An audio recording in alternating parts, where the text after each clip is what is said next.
You are now listening to Vigilantes Radio, presented by the Only One Media Group. This is the people's choice for quality interviews, celebrities, and special guests. Hosted by Demetrius Dinny Reynolds. Call in to join the mix at 701-801-9813. For the complete archive of episodes, visit onlyonemediagroup.com and be sure to like us on Facebook at Vigilantes Radio. We welcome all. Enjoy the show.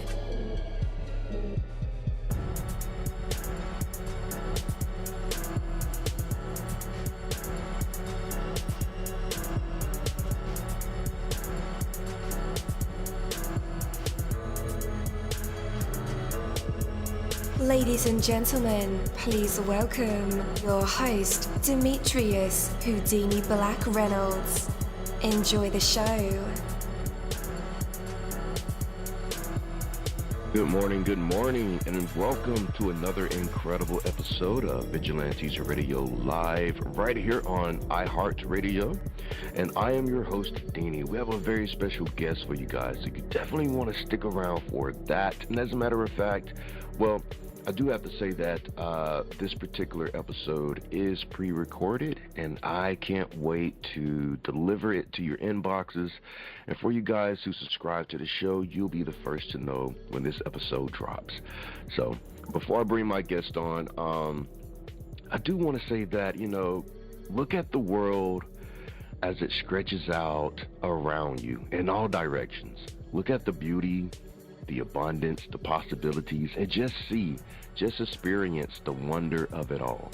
For a few moments, let go of the need to control, let go of the need to judge, let go of the need to possess. Let go and allow yourself to simply experience and appreciate what is. Your responsibilities and obligations are real, and they are pressing. Yet, they do not need to burden you, for they can never diminish the value you have to live and the value that is yours to give. Just because this world has its share of troubles, it's no reason to waste your time with worry. Instead, value and appreciate what is, for that puts you in the best position to deal with what will be. Life is made richer by passing each moment, by living, by valuing the experience, whatever it may be. And by the real beauty is that the best is always yet to come. Take that from me, Coach Deanie. That is my word, and word is bond.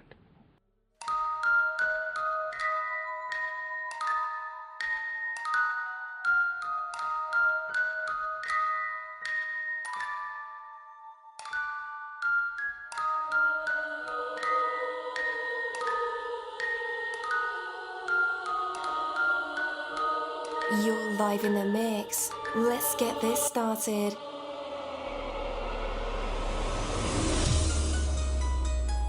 All right.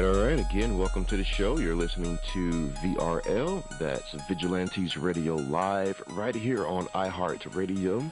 And I am your host, Deanie. Our interviews are designed to go beyond music, news, books, art, acting, films, technology, education, entrepreneurship, entertainment, and sometimes even past that thing that we call the ego. Our interviews are designed to go behind the scenes and into the minds of these awesome human beings, the ones who are out there giving it their all for me, for you, and for the world. Well, ladies and gentlemen, please join me in saying welcome, friend, to an icon in the world of veterinary medicine, Dr. Fred W. Scott, DVM, PhD, as Professor Emeritus at Cornell University and the founding director of the Cornell Feline Health Center.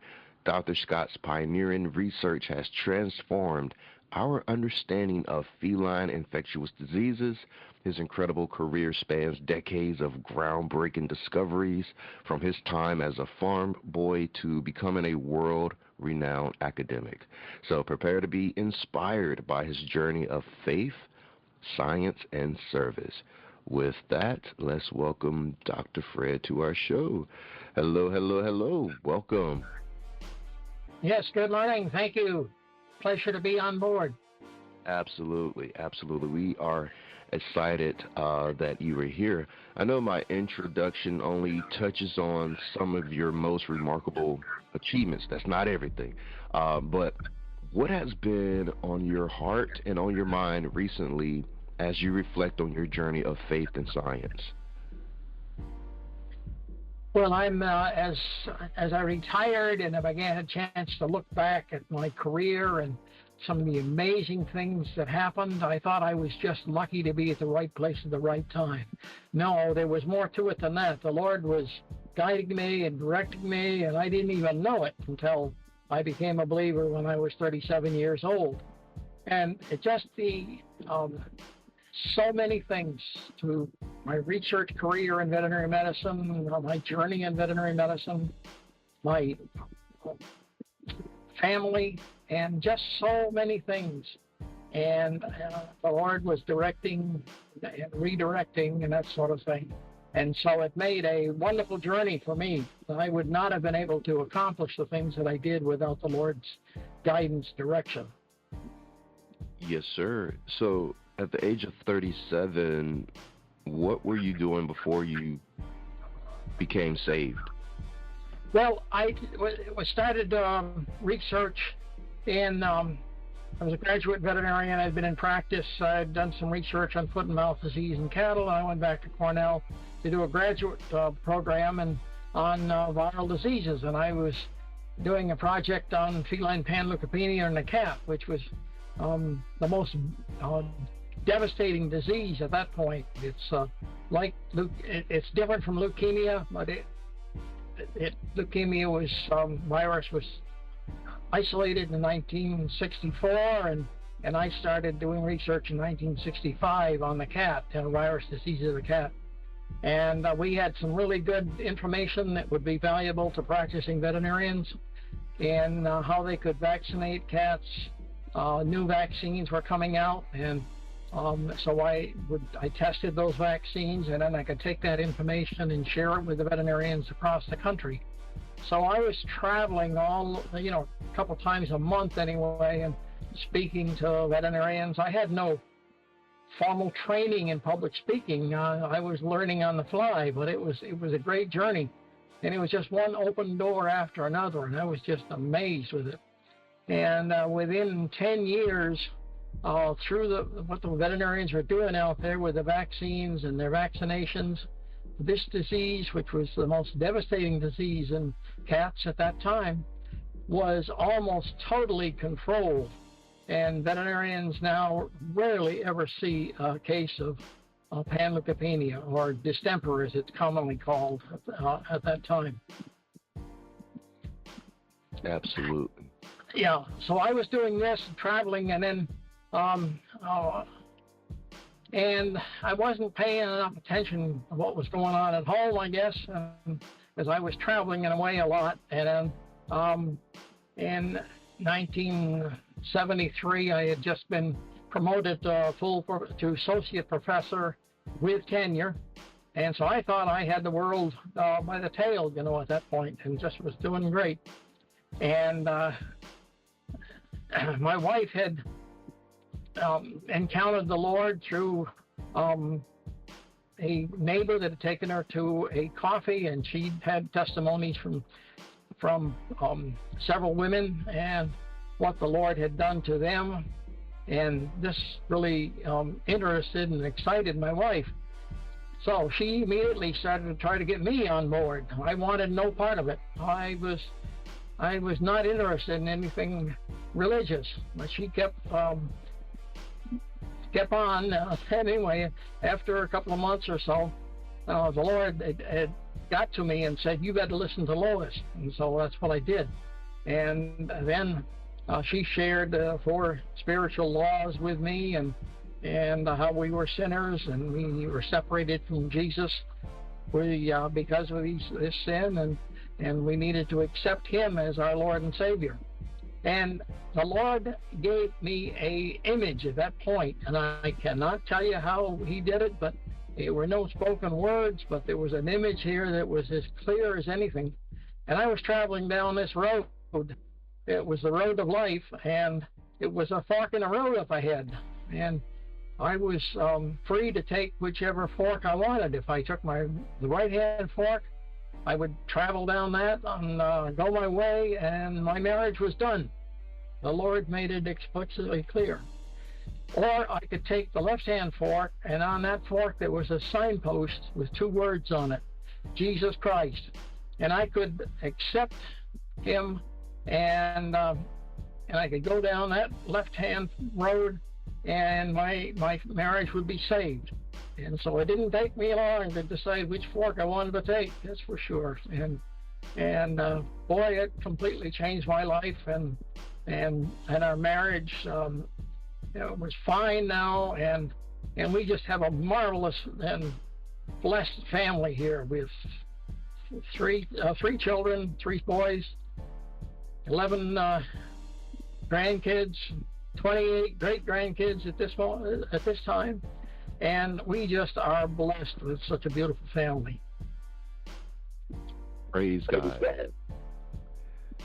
So when your wife brought to the gospel, you were reluctant at first. Why were you reluctant? Did you have some experience with religion before? Well, I had gone to church as a kid with my parents, and no, there wasn't any negative experience. But I graduated from high school, and I was, playing baseball and basketball, and and then in college, and then after 3 years in college, I married Lois, and so I wanted to go to veterinary college, so I was working to prepare myself to be admitted to veterinary college, and I was busy. I wasn't, and I just didn't go to church for probably 20 years after I got out of high school.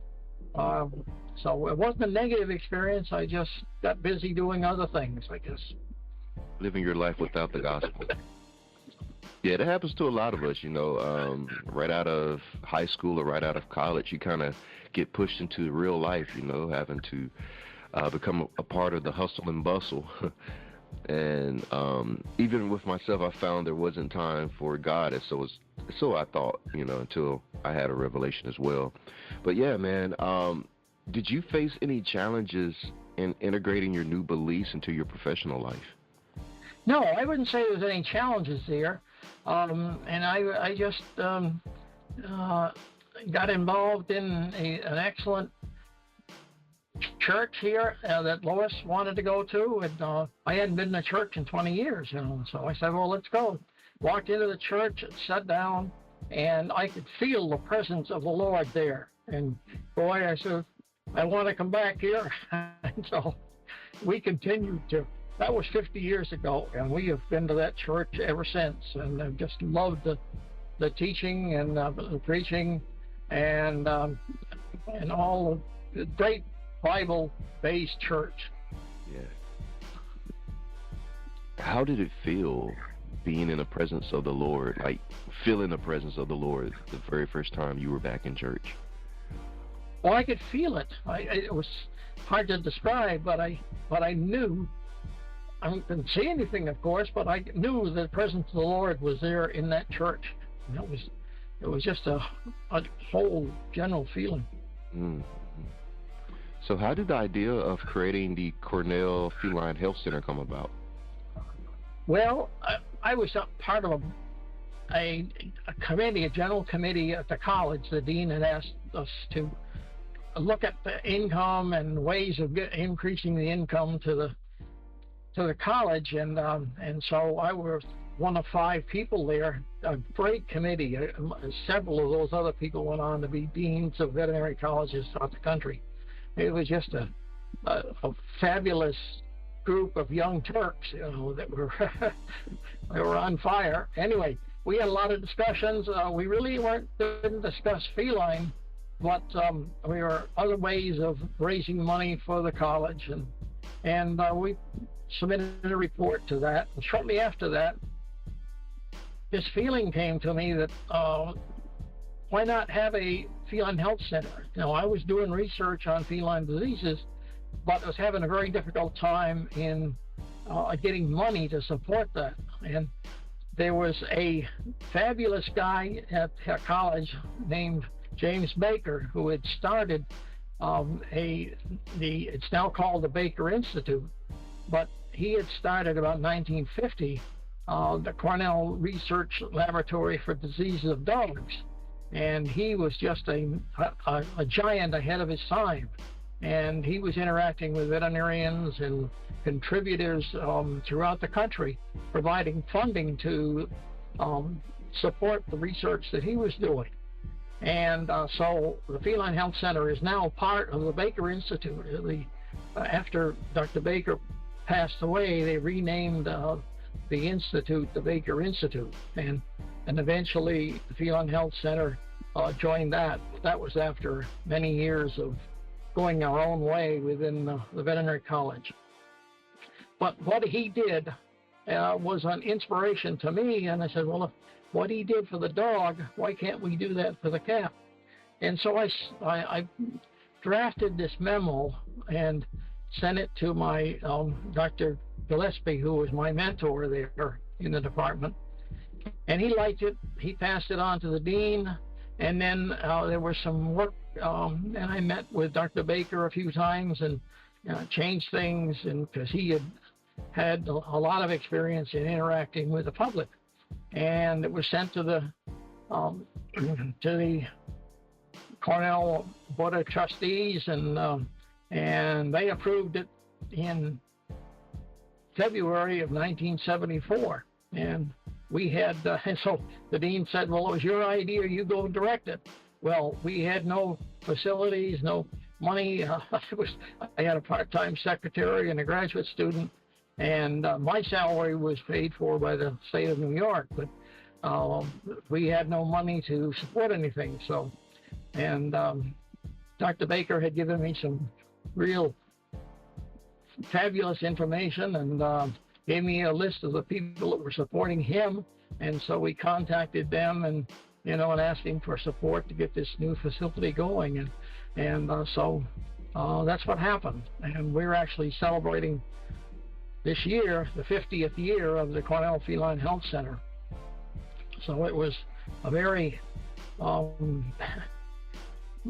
we didn't have much there when we started, but they've done a lot. I had a great bunch of graduate students as time went on, and they were very sharp veterinarians and conducted a lot of research, and that was just great. So this November we're going to have a celebration there at the college for the 50th year of the Feline Health Center. And the purpose of it was really to improve the health and welfare of cats everywhere. A very simple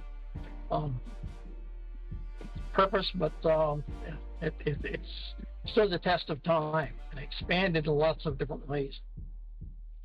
Absolutely. That was my next question. What was the mission, or what is the mission of the Cornell Feline Health Center? But you just answered that. You also began to do research on critical feline venereal diseases. What is some of the research that you conducted? Well, the first one, as I mentioned, was the most devastating disease in the cat, and feline parvovirus, or feline panleukopenia viruses. And they have a 50% mortality, and it would hit a group of cats or a farm or whatever, and a lot of farm cats there, and most of them would die. Over 50% of them would die, and so no effective treatment for it. After that, we moved on to work with some pharmaceutical companies that were trying to produce respiratory disease vaccines. There were two key viruses affected the respiratory tract in the cat. One is called feline herpes virus, and the other was feline precornavirus originally, and then they changed the name later on. But we worked with the companies there, getting those vaccines going, and then we moved on in about 1975 to work on a very severe disease called feline infectious peritonitis. That's peritonitis referring to the abdominal area. And that was a real tough one to work on. And I had the naive idea that maybe we could develop a vaccine or develop a treatment for it. And after 20 years, I had a vaccine, but It had two problems. It wasn't effective and it wasn't safe, so we never released it. So that's caused by a coronavirus, and it's not unlike the COVID-19 virus in humans. A lot of similarities with it. So, and I had graduate students working on different aspects of it. We did get a diagnostic test going, and that was fairly effective on that. And we learned a lot about it. We still had a lot more to learn when I retired. So I never did complete all the things I wanted to with that. Absolutely. So what about writing Open Doors? What inspired you to write Open Doors to the glory and praise of God? Well, as I retired after I had and I was spending time at home, I had written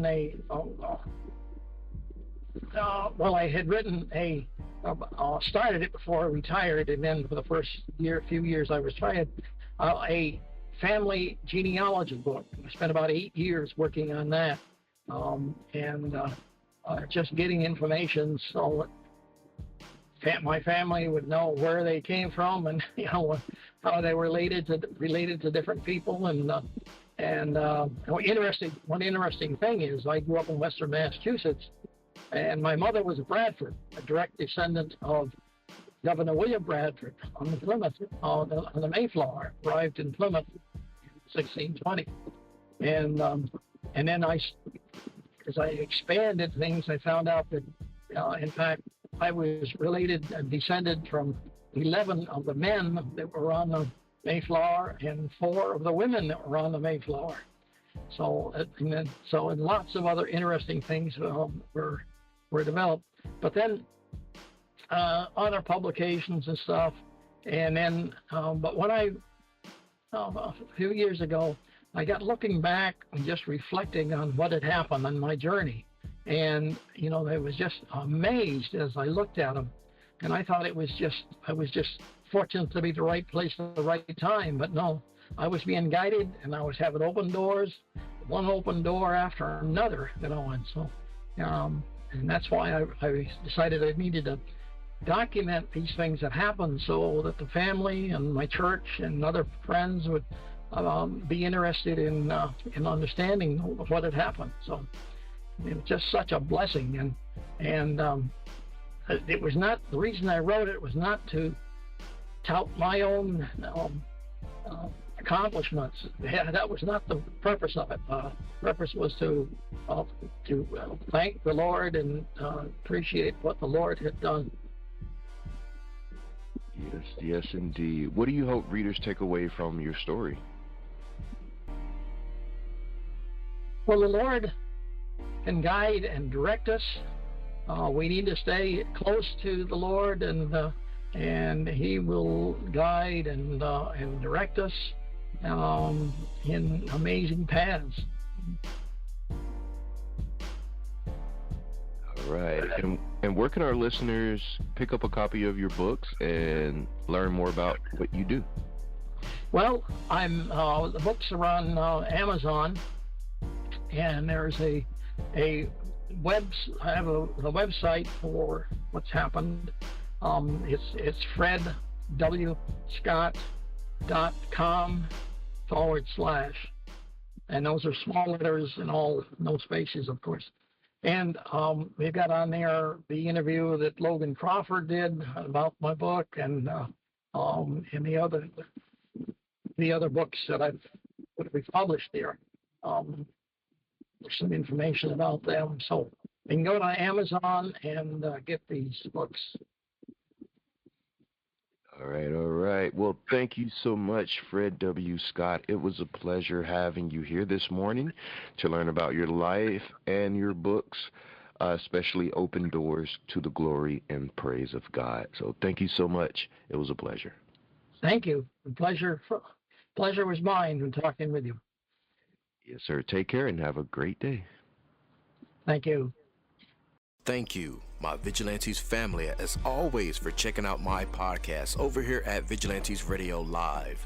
All episodes are available for free download, and you can grab it from either Spreaker.com/Only One Media Group, Spotify, Castbox, iHeartRadio, iTunes, YouTube, the app Podcast Addict, or over at our website, which again is onlyonemediagroup.com, and that goes for every single show that we've ever aired. If you like to request music or send something for me to play, email it to vradio@onlyonemediagroup.com. That is V as in Victor. And here's my disclaimer: we are genre free, we do not judge, and we absolutely do not base our opinions on hearsay but facts alone. And actually, scratch all of that, because all of my opinions are always right. That's the bottom line. This is my show, so deal with it. Just kidding. On behalf of myself, Denny, I appreciate all you guys for tuning in, either afterwards or live with us. Spread the word, because sharing is caring. We stepped up our game just for you guys and our guests to make sure that you have the best experience here on our show. Be sure to connect with me on Facebook, Twitter, Instagram, Tumblr, Snapchat, TikTok, at all social media sites, as well as Spreaker, YouTube. We always follow back. Okay, well, just remember to put yourself into everything that you do and never stop investing in yourself. Peace, love, grilled cheese, and talk with you later.